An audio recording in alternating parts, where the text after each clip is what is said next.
పాల్వంచలోని ఇందిరానగర్ కాలనీకి చెందిన భానోత్ స్వాతి దంపతులు తమకు జరిగిన అన్యాయంపై విలేకరుల సమావేశం నిర్వహించారు. ఈ సందర్భంగా బాధితురాలు మాట్లాడుతూ 5/5/2023 సంవత్సరంలో ఇందిరా కాలనీ 13వ వార్డు మసీద్ రోడ్లో 231 గజాల ఇంటి స్థలం బూఖ్యా బుజ్జి వద్ద కొనుగోలు చేయడం జరిగిందన్నారు. ఆ స్థలంలో బూఖ్యా మోహన్ రావు సన్ ఆఫ్ అనంత్య హమాలీ కాలనీకి చెందిన వ్యక్తి పాల్వంచ KTPSలోని ఆర్జిటన్గా విధులు నిర్వహిస్తున్నాడు. వీరికి ఎలాంటి హక్కుపత్రాలు లేకుండా ఆ స్థలంలో నాకు కొంత స్థలం ఉందని కొందరు స్థానిక రాజకీయ నాయకుల అండదండలతో భూ కబ్జాలకు పాల్పడుతూ మమ్మలను భయభ్రాంతులకు గురిచేస్తున్నాడన్నారు. తప్పుడు పత్రాలను సృష్టించి మాపై దాడికి దిగుతున్నాడని తెలిపారు. అంతేకాకుండా తనకున్న ధనబలంతో municipality, Transco, revenue, registration, police డిపార్ట్మెంట్లలో పనిచేస్తున్న ప్రభుత్వ ఉద్యోగులను సైతం ధనబలాన్ని చూపిస్తూ తప్పుదోవ పట్టిస్తున్నాడని ఆరోపించారు. పోలీసులను ఆశ్రయించినా కూడా మేము పేదవారిని కావడంతో ఫలితం లేకుండా పోతుందని ఆవేదన వ్యక్తం చేశారు. మిత్రులకి నమస్కారం. సార్, మాకు జరిగిన అన్యాయం ఏంటో చెప్తాము. మేము ఇందిరా కాలనీలో నివసిస్తున్నాము.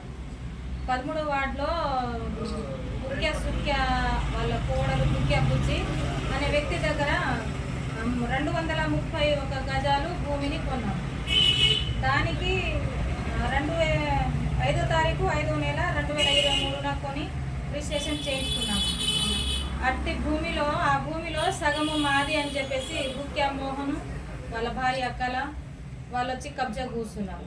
ఇది అక్కడ ఉన్నారు కొంతమంది రాజకీయ నాయకుల బలంతో వాళ్ళు వచ్చి కబ్జాలో కూర్చున్నారు సార్. ఆ భూమిలో మేము ఉండంగా వాళ్ళు కారం పట్టుకొని వచ్చిన ఫోటోలు ఇగో సార్. కారం పట్టుకొని వచ్చి మా కళ్ళల్లో కొట్టి ఇగో తాళాలు పగలు కొట్టి మాకు ఇంట్లో ఉండనీయకుండా చేశారు. అసలు ఇంట్లో ఉండనీయకుండా చేశారు. ఇగో కోర్టు నుంచి injection order sir.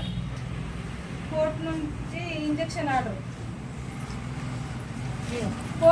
Injection order తెచ్చినా కూడా దీనికి ధిక్కరించి వాళ్ళు మాకు అసలు ఇంట్లో ఉండనీయకుండా అక్కడ ఉన్న పెద్ద మనుషులతో మాకు వాళ్ళ అండదండతో వాళ్ళు ఈ రకంగా చిత్రహింసలు పెట్టి ఆ ఇంట్లో నుంచి బయటకు వచ్చేటట్టు చేశారు. అప్పుడు మేము పోలీస్ స్టేషన్లో వస్తే మాకు రాము అనే ఎస్ఐ మాకు ఊపిరాడకుండా రూమ్లో పెట్టి స్ప్రే పెట్టి నోట్లో ఊపిరాడకుండా చేసిండు. మాకు ఈ అందరూ మాకు చాలా ఇబ్బందిగా గురి చేసి మాకు ఏది చెందనీయకుండా చేస్తున్నారు సార్. మున్సిపాలిటీలో కూడా నెంబర్ ఎలక్ట్ చేస్తున్నారు. అసలు కొన్నది మనిషి 2023లో ఒక డాక్యుమెంట్, 2003లో ఒకటి, 2006లో ఒకటి కొన్నదైతే ఈ మున్సిపల్ ఆఫీస్ వాళ్ళు 92 నుంచి ఇక్కడ రికార్డు చూపిస్తున్నారు సార్.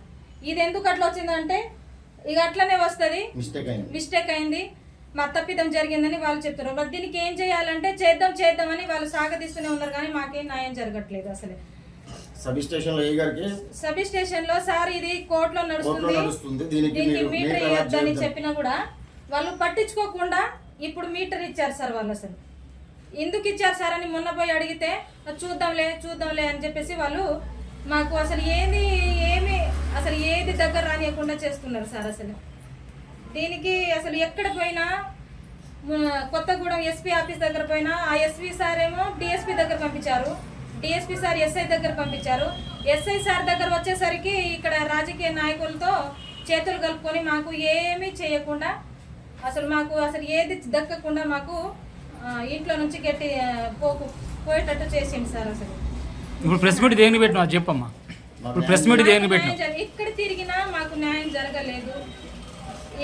ఇటు కరెంట్ వాళ్ళు అన్యాయం చేశారు, ఇటు మున్సిపాలిటీ వాళ్ళు అన్యాయం చేశారు, పోలీసు వాళ్ళు కూడా అన్యాయం చేశారు సార్. ఎక్కడ పోయినా మాకు న్యాయం జరగలేదు. మీ కలెక్టర్ దగ్గర కూడా పోయినాం. కలెక్టర్ సార్ మేడం ఏమన్నారు, ఇక్కడ మున్సిపల్ సార్ని పిలిపించి వీళ్ళ సమస్య ఏదో చూడమన్నారు. ఆ సార్ కూడా ఏం పట్టించుకోలేదు. మీ ద్వారా అయినా మా సమస్య పరిష్కారం అవుతుందేమో అని చెప్పేసి మీ దగ్గర వచ్చి కోరుకుంటున్నాం సార్.